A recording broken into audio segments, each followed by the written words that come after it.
Cheme kenyeme fe maji agbene mo mba maji kanje kanje ene bana wole bi ne ta ke wole le himi je kan le bia hu cheme ne ga oban to achi keji mu be mu ye o noni cheme ba je nsin no jino ni bia ne amnon to ne to no jino ba cha ne kenklen adio mo onshi mo shinje wole aga do apply e blai do ese ma wulo mo ba kun abele ke kun abele ni tun akegbe egbele kian uti kun komede se agele ji woche yo ke kun e be klobo ba ni ese teke lenshin ke amegbe naga no na ye do se oba ni oti kun me fo mi alobi esbe mi teke aba agbawi biji yin aje opejun woshian ababa kumi na niji kumi batimo na ni kumi un ba kun abele ke wosin o le bi ne ke ni ba na wo ye bi ne e won kun abele ke wosin ta ke cheme ba jin shin no to mon ton yen we no jinu ni wota ye do se wo ko abile ngene ko ge wanjeme se mweno chie be woche bagba yele ni ke gba yele boni aji abile kun ke ikuku man se be aba chanu ke de ko bo ke ba wule se ke agbawo ye emuna o le bi ne ke ne ba na wo be won kun abile ke wo se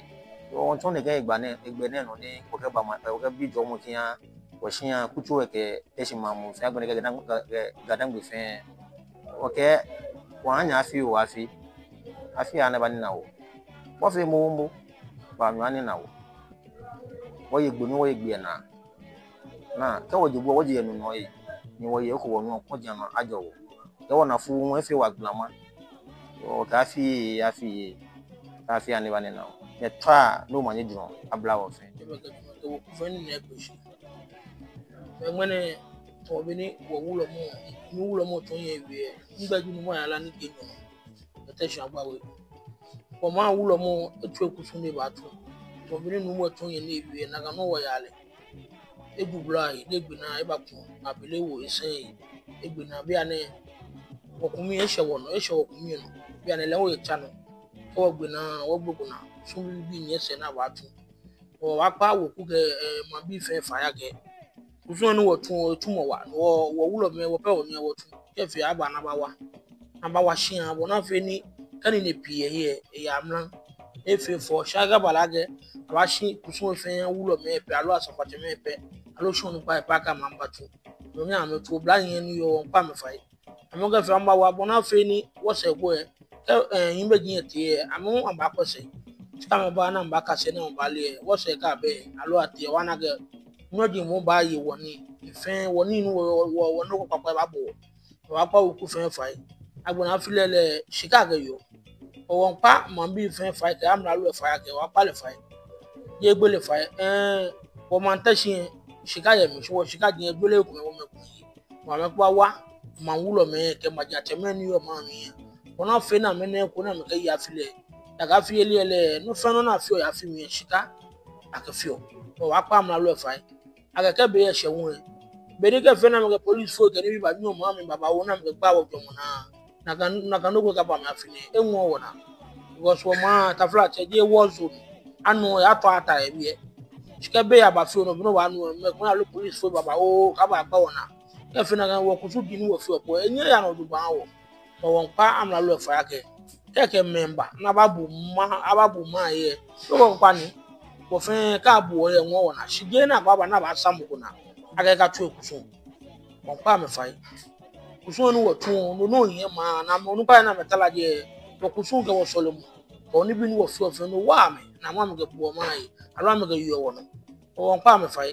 ame ka lo amra lo fu ame ka lo police fo ke tuja ko gba wo na ke ba ka tu kusun ko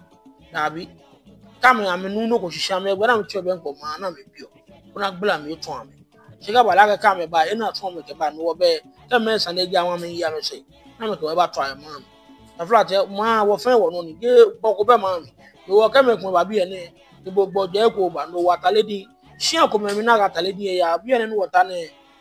usun shian ni ko ba ko afo lai ko me shikun please fo nye ba shian mi shi bi ene na ga bi ene wota tutun do ko wo okoto kapo no ke ba bi e shian me ba ene me fe na ba fito wo ku su din ga woni bi baba o e na ba ke mu sun shian on pa me fa aga na ka no ko ka ba mi kra fini ayele ke to njole on pa ma bi fe ni o se on fa ga be na me nu ma mi ake te se ma mi ojo o shan no ya fi a tu ka e be mi na ka wo kra be mi te se a fe na ka e bi e ko be fe mo pa ga yu a fi le ke mi se papa mo fe mo fa mo ni yen to pa ke baba ni ba wa ma alo le ba kwa fi le alo le e ba na e mi se e ba ni ba wa alo e ba pe e ka yin se ni mo ko ke la ga o anu ebe mi anu ebi ene anu je ijura ibi e on pa me fai anu afa enu gunu ma shika ba mo ni mo ko anu pe na me mo ko gba me na me chi ame lo tun aga ta flache be olu wo ameba ma mi na ba ya file ke mi se ka me ba na me fa wo nu anu wa file enwo wo na alo enwo ame gbo ya me no ba wa anu wo ya file wo me ba won pa me fai e twa no manya ba o jere gbe amen abu eu be ti o ye die ni ele kusun ye ni wo ye mi e ngbo gbe mo na Agba ofin abele gba mo. O ba do fin na ye fun we. E le so ta go te go to am.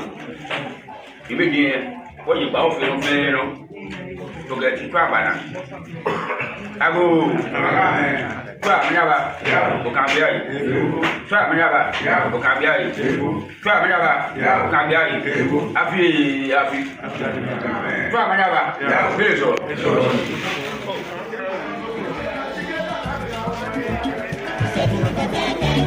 Thank you.